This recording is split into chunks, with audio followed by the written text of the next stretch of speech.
น้องจับให้น้องให้ดีๆกดถ่ายวิดีโอเอางให้น้องเดินเลยระวังเยอะนอนหันหน้ามานี่เลยนี่พอน้องกันแล้วฝั่งนี้ตายหนึ่งตายหลักน้องเลย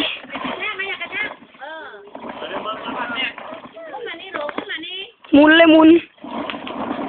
ได้ปล่อยเลยปล่อยเลยผมคือดาราเก่าจ้องเจ็ดสีทีวีเพื่อควาย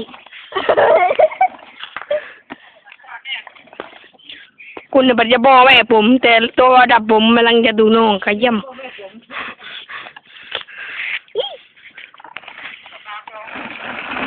อะไรคุณต้องการผม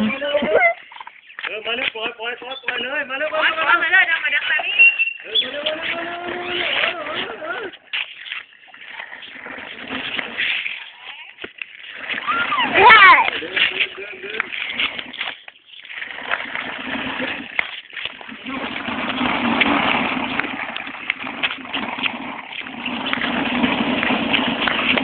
้ยนักข่าวรู้ไม่ทันนะมาถ่ายให้เลยไม่ใช่หนูถ่ายวิดีโอรู้แล้ว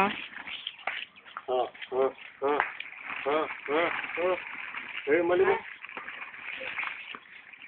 มาเลยนู่นเดินตามเพื่อนเลยไปเดินว่านึกว่าจะปลอดภัยเลย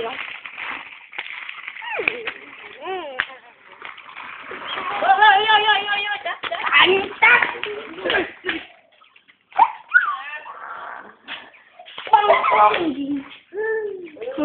ยุ่งเลย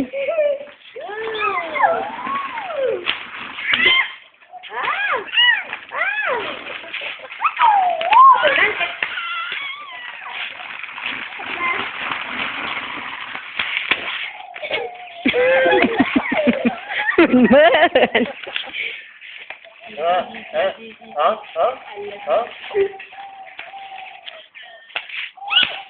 เฮ้ยไอ้เพื่อนบ้านเป็นเพื่อนบ้านแล้วผู้ชายเป็นเพื่อนบ้านเนาะต้องเอาเอ๋ย